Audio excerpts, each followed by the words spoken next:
Welcome to অদম্য academy.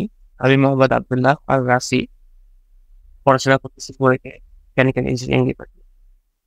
আজকে আমরা কথা বলবো দ্রাব্যতার একক। এটাকে আমরা দেখছিলাম হচ্ছে আমরা বলছি এখন আমরা দ্রাব্যতার একক দেখি। সাধারণত দ্রাব্যতার একক তিন প্রকার আমরা প্রকাশ করি। এক নম্বরে আমরা কি বলতে পারবো যে পার 100 গ্রাম পানি। 2 নম্বরে আমরা বলতে পারবো দ্রাব্যতার একক মোল আর লিটার এককে। আর 3 নাম্বার আমরা বলতে পারবো গ্রাম পার লিটার একক। তো গ্রাম পার 100 গ্রাম পানি বলতে আসলে কি বোঝায়? গ্রাম পার 100 গ্রাম পানি বলতে বোঝায় যে এখানে বলতো দ্রাবক হইতেছে কি? দ্রাবক হইতেছে পানি। তো এই যে দ্রাবক পানি আছে, এই পানিতে এই পানিতে কত গ্রাম কত গ্রাম কত গ্রাম দ্রব আছে, কত গ্রাম দ্রব আছে। এটা হইতেছে কি? এই যে পানিতে কত গ্রাম দ্রব আছে, এই দ্রবের পরিমাণটা হইতেছে আমার কি এখানে একক। মানে এই যে দ্রব কত গ্রাম দ্রব আছে এটাই কিন্তু এইখানে, ঠিক আছে? এটা ধরো আমরা বলতে পারি উদাহরণ হিসেবে যে 36 গ্রাম বা ঠিক ধর 3 গ্রাম বললাম, 3 গ্রাম বা 100 গ্রাম পানি। তো এটা বুঝাইতে মানে এটা বলতে বুঝাইছে যে দ্রবণে বলতে কি বুঝাইছে যে দ্রবণের মধ্যে পানি আছে 100 গ্রাম, পানি আছে 100 গ্রাম, আর দ্রব আছে কত গ্রাম বলতো? দ্রব আছে বা দ্রবকে এখন যেগুলো বলতে পারি সেটা আছে 3 গ্রাম আছে। তো এখানে অবশ্যই এই দ্রবণটা কি দ্রবণ হবে বলতো? সম্পৃক্ত দ্রবণ। সর্বোচ্চ একটু দিতে পারে তবে কি সম্পৃক্ত দ্রবণ। আচ্ছা, আরেক ভাবে দেখা যায় সে হচ্ছে মোল পার লিটার। এইখানে যে নিচের যেটা আছে না, এই লিটারটা অ্যাকচুয়ালি কি কার বলতো? দ্রবণের আয়তন নাকি দ্রাবকের আয়তন? আচ্ছা, এটা কি দ্রবণের আয়তন? দ্রবণের আয়তন অর্থাৎ এটা পানির সাথে লবণ মিশিয়ে যে আয়তনটা হয়েছে সেই আয়তনটা, ঠিক আছে? দ্রবণের আয়তন। আর এটা কার মূল সংখ্যা বলতো? এই মূল সংখ্যাটা হচ্ছে তোমার কার মূল সংখ্যা? দ্রব্যের মূল সংখ্যা। লবণ বা দ্রব্য কত মোল আছে সেইটা। তো মোল সংখ্যা আমরা পরেও জানতে পারবো, পরে একটা ক্লাস হবে যে মোল কি জিনিস আর কি, বা 90 আমরা পড়ছি। আচ্ছা, সেটা কি? এটা হচ্ছে দ্রবণের আয়তন আর অপরটা কি দ্রবের আয়তন।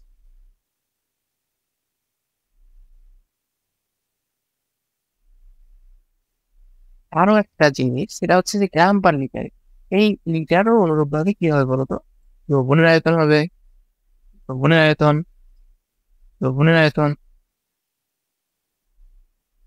আর এই যে গ্রাম আছে সেই গ্রামটা কি বলতো? দ্রবের ভর। দ্রবের ভর, ঠিক আছে? আচ্ছা, একটা মজার ব্যাপার হইতেছে আমরা কিন্তু এই দুইটার ইন্টারচেঞ্জ এই দুইটার ইন্টারচেঞ্জ করতে পারি, ঠিক আছে? ইন্টারচেঞ্জ করতে পারি। কেমনে করতে পারি তোমরা একটু ভাবিও তো।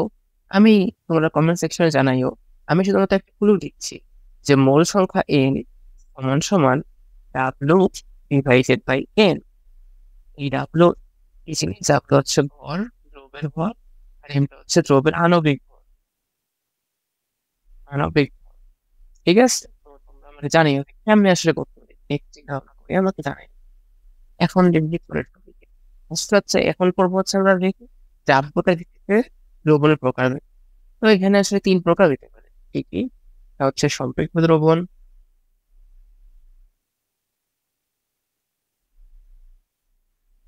একটা হইতেছে অসম্পৃক্ত দ্রবণ,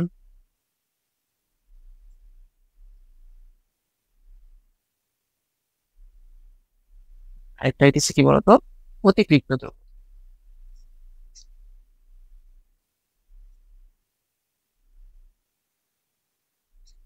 তো ভাইয়া, এগুলো কি জিনিস?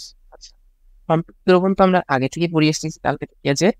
মানে আগের দিন থেকে যে কি সম্পৃক্ত দ্রবণ হচ্ছে এমন দ্রবণ যেই দ্রবণে যে পানি পানি পানি আমরা যদি উদাহরণ দেওয়া দেখি যে পানি যতটুকু যতটুকু চিনি নিতে পারে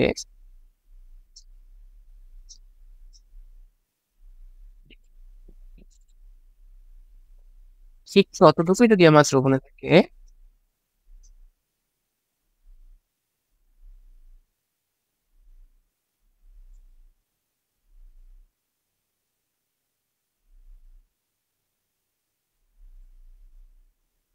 তাহলে তাকে তাহলে কি সেটি সম্পৃক্ত। অন্যদিকে তার চেয়ে যদি বেশি চিনি থাকে, ঠিক আছে? বেশি চিনি থাকলে কি হবে বলতো? অতিরিক্ত দ্রবণ হবে। বেশি চিনি থাকে যদি যতটুকু নিতে পারে তার চাইতে বেশি যদি চিনি থাকে তাহলে কি হবে বলতো? তাহলে হবে সেটা অতিরিক্ত দ্রবণ। ঠিক আছে? বেশি চিনি থাকলে হচ্ছে সেটা কি হবে? অতিরিক্ত দ্রবণ। আর যদি কম চিনি থাকে যতটুকু নিতে পারে তার থেকে যদি কম চিনি থাকে তাহলে সেটা কি হবে? অসম্পৃক্ত দ্রবণ। ঠিক আছে? এই জিনিসটা আজকে এই পর্যন্তই থাক। আবার অন্য কোনো দিন দেখা হবে।